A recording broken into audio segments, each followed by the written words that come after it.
Hello guys, welcome. तो आज हम देखेंगे tight monetary policy, bonds and expansionist monetary policy.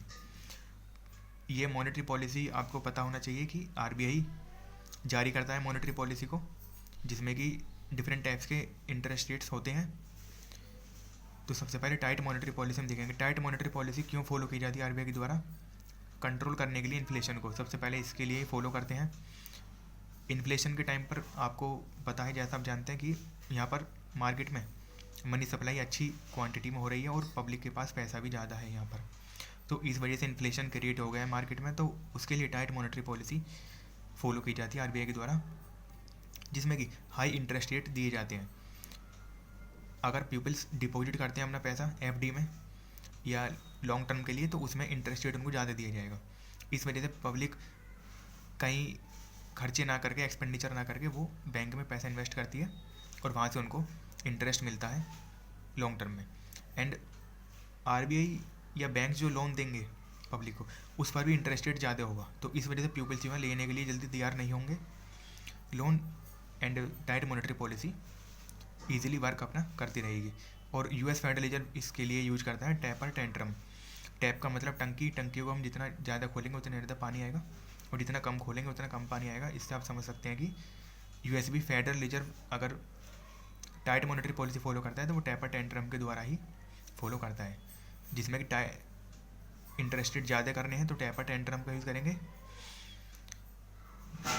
Tight monetary policy के लिए। और एक्सपेंशनिस्ट मॉनेटरी पॉलिसी के लिए ऐसा कुछ नहीं है। इसमें होलसेल प्राइस इंडेक्स में हम देखते हैं कि उसमें खाली गुड्स आते हैं, सर्विसेज इसमें इसलिए नहीं आती क्योंकि इसमें सर्विसेज को कभी भी होलसेल में नहीं दिया जाता, ये सर्विसेज होलसेल में नहीं होती। सीपीआई कंज्यूमर प्राइस इंडेक्स जो है उसमें गुड्स एंड सर्विस दोनों आते हैं, क्योंकि इंडिविजुअल बेसिस पर होते हैं। देन हम आते हैं बॉन्ड्स पर। बॉन्ड्स अगर इशू होते हैं डिस्काउंट पर तो जीरो कूपन बॉन्ड कहलाए जाते हैं। इन पर इंटरेस्ट नहीं मिलता क्योंकि डिस्काउंट के फॉर्म में आपको बेनिफिट दिया जा चुका है, जैसे कि ट्रेजरी बिल जो ओनली सेंट्रल गवर्नमेंट के द्वारा ही जारी होते हैं। ट्रेजरी बिल ये भी आप ध्यान रखिए। तो ट्रेजरी बिल इस डिस्काउंट पर इशू होते हैं और जो एन कैश करवाते हैं हम उनको, वो फेस वैल्यू पर होते हैं। बॉन्ड और ईल्ड्स में इन्वर्स रिलेशनशिप होता है, जैसे कि बॉन्ड्स अगर कम प्राइस के हैं तो हमें ईल्ड ज़्यादा मिलेगी। बॉन्ड कम प्राइस के कब होंगे? जब मार्केट में ज़्यादा पैसा है। टाइट मॉनेटरी पॉलिसी के लिए गवर्नमेंट बॉन्ड प्राइस कम रखेगी और ईल्ड ज़्यादा देगी पीपल्स को अट्रैक्ट करने के लिए कि वो पैसा बॉन्ड्स में पैसा लगाएं और ईल्ड उनको ज़्यादा मिलेगी, ये चीज़। एंड अगर बॉन्ड की प्राइस ज़्यादा होती है तो ईल्ड कम होगी।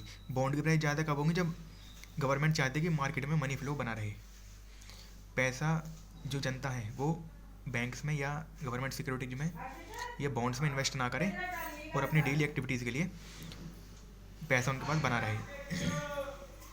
देन हम आते हैं एक्सपेंशनिस्ट मॉनेटरी पॉलिसी, जहाँ पर आरबीआई चाहता है कि मार्केट में ज़्यादा से ज़्यादा पैसा बना रहे, मनी फ्लो अच्छा बना रहे, जो अपोजिट है टाइट मॉनेटरी पॉलिसी के, जिसमें कि स्ट्रेचरी लिक्विडिटी रेशो भी कम की जाएगी, कैश रिजर्व रेशो भी कम किया जाएगा, इंटरेस्ट रेट कम किए जाएंगे, मार्जिनल स्टैंडिंग फैसिलिटी रेट्स भी कम किए जाएंगे, bank rate, reverse repo rate भी कम किए जाएंगे और यहाँ पर मनी सप्लाई बढ़ाई जाएगी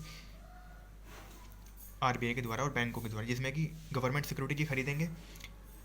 ओपन मार्केट ऑपरेशन के द्वारा सिक्योरिटीज़ को खरीदेंगे, बेचेंगे नहीं। यहाँ पर प्रॉपर्टी खरीदना, मनी सप्लाई होना, ये सभी चीज़ एक्सपेंशनिस्ट मॉनेटरी पॉलिसी में आता है। और सस्ते ब्याज दरों पर लोन दिए जाएंगे बैंकों के द्वारा